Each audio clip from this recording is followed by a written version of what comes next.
আসসালামু আলাইকুম রহমতুল্লাহি আবরাকাতু। বন্ধুরা, আপনারা অনেকে জানতে চেয়েছেন যে আসলে বর্তমানে যে অন্তর্বর্তীকালীন সরকার তারা দেশ চালাচ্ছে, আসলে এই অন্তর্বর্তীকালীন সরকার তো বছরে বছরে বা 5 বছর 7 বছর তারা দেশ চালাবে না। তাদেরকে তো মানে সুষ্ঠু একটি নির্বাচন দেওয়ার জন্যই তাদেরকে এখানে বসানো হয়েছে। তারা যেন সুষ্ঠু নির্বাচনটা দিয়ে দেশের জনগণের সরকারকে তারা যেন ক্ষমতায় বসাতে পারে। কিন্তু তারপরেও বর্তমানে বিগত স্বৈরাচার সরকারের আমলে যে সমস্ত অনিয়মগুলা বাংলাদেশে হয়েছে, বাংলাদেশের প্রত্যেকটা সেক্টরকে তারা ক্ষতিগ্রস্ত করেছে। এটা আমরা সকলেই কিন্তু জানি। তো বিষয়টা হলো, সেই বিষয়গুলা যতটুকু না করলেই নয়, সেই বিষয়গুলা মেরামত করে এই অন্তর্বর্তীকালীন সরকার তারা কিন্তু একটি নির্বাচন দিবে।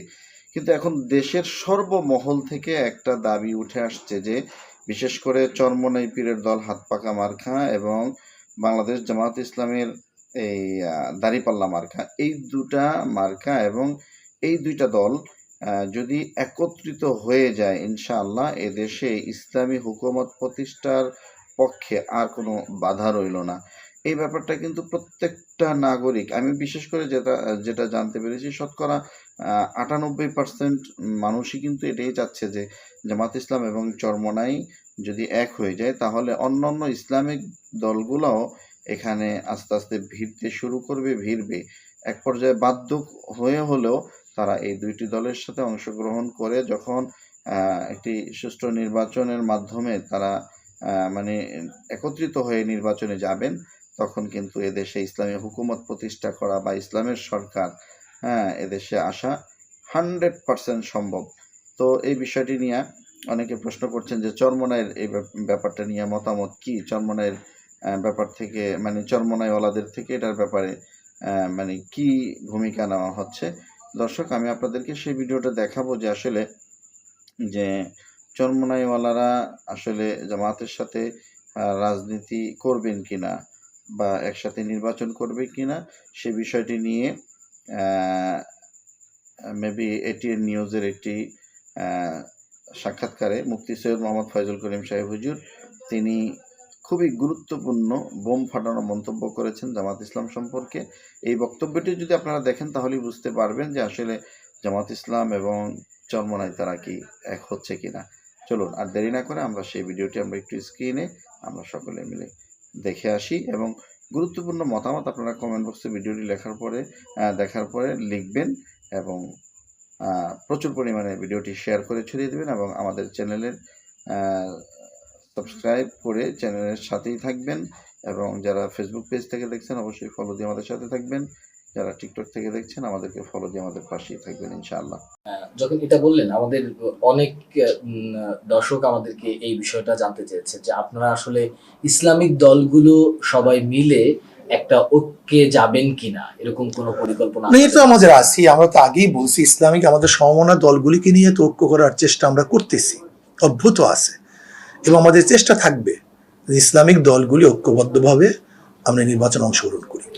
জামাতের সাথে আপনাদের একটা সময়ে বৈরী সম্পর্ক ছিল, আমরা দেখছি যে এখন আপনাদের সাথে কিছুটা হলেও সেই বৈরী সম্পর্কটা কিছুটা শিথিল হচ্ছে, সেটা আমরা বিভিন্নভাবে দেখতে পাচ্ছি।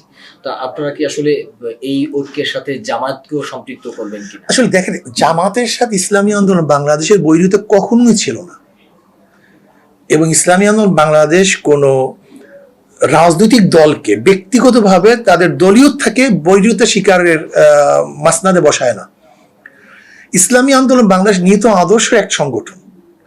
দেখেন, জামাতের সাথে আসলে ইসলামী আন্দোলনের কোনো বৈরিতা নেই। জামাতের সাথে বৈরিতা হলো আহলুস সুন্নাত ওয়াল জামাতের ওলামায়ে কেরামের। এখানে রাজনৈতিকভাবে তাদের সাথে আমাদের কোনো বৈরিতা নেই। সেখানে আমরা মনে করি আহলুস সুন্নাত ওয়াল জামাতের ওলামায়ে কেরাম জামাতের ব্যাপারে যে বক্তব্যগুলি আগেই দিয়ে আসছেন, সেই বক্তব্য থেকে তো আমরা পিছনে হটি নেই, এবং জামাতও তাদের ভুলগুলি স্বীকার করে নেই। কাজে সেখানে সে অবস্থানে আছে। কিন্তু রাজনৈতিক ব্যাপার হলো, যেরকমই গণ আন্দোলনে আমরা যুগপৎ আন্দোলনের মধ্যে সবাই ছিলাম, আর ইসলামী আন্দোলন বাংলাদেশ তো আলহামদুলিল্লাহ এই স্বৈরাচারী শেখ হাসিনার পতনের ব্যাপারে যে ভূমিকা রেখেছে, অন্য কোনো রাজনৈতিক দল বাস্তবে এরকম ভূমিকা রাখতে পারে নাই। রাজনৈতিক দৃষ্টিকোণ থেকে এক বিষয়, আর জামাতের ব্যাপারে হক্কানি ওলামায়ে কেরামের যে আপত্তি এবং প্রশ্নগুলি সেগুলো আজও সলভ হয়নি। আর আমি জামাতের ভাইদেরকে বলবো যে আসুন আহলুস সুন্নাত ওয়াল জামাতের ওলামায়ে কেরামের সাথে একটা বৈঠক করে আমাদের মধ্যে যতটুকু মতনৈক্য আছে সেই মতনৈক্যগুলি সেরে ফেলি। তারা উদাহরণ দেবে যে নৌকা ডুবতেছে, এখন মতনৈক্য করার সময় কোথায়? আমি তাদেরকে অনুরোধ করব, নৌকা কেন ডুবতেছে, যে ছিদ্র আছে ছিদ্রটা যদি আমরা বন্ধ করে দেই তাহলে নৌকা ডুববে না, আমরা সবাই বেঁচে যাব। শতভাগ মসৃণ ব্রাশ ইম্পেলার নিশ্চিত করে অধিক পানির flow. RFL water pump on করলে পানির তুফান। দেখেন বর্তমানে যে সমস্ত অন্তর্বর্তীকালীন সরকার যারা গঠন করছে, আমি একজন বা আমাদের ইসলামী আন্দোলন বাংলাদেশ যেই রোল প্লে করছিল আন্দোলনে, সেইভাবে কিন্তু তারা আমাদের গুরুত্ব দেয়নি। ইসলামী আন্দোলন বাংলাদেশ প্রথম থেকে যেইভাবে এই সরকার স্বৈরাচারী সরকারকে হটাবার চেষ্টা সাধনা আন্দোলনে সম্পৃক্ত ছিল, কিন্তু তারা আমাকে জিজ্ঞাসা করে না, আমাদেরকে জিজ্ঞাসা করে নাই। যদি আমাদের সাথে পরামর্শ করতো তাহলে আমরা পরামর্শ দিতাম। যে বাংলাদেশে 92% মুসলমান বাংলাদেশের জনগণের চিন্তা এবং ভাবনার বাহিরে গিয়ে কেউ কিছু করতে পারবে না। আমরা পরামর্শ যদি নিত তাহলে দিতাম, কিন্তু তারা আমার এই বিষয়ে পরামর্শ চায়নি।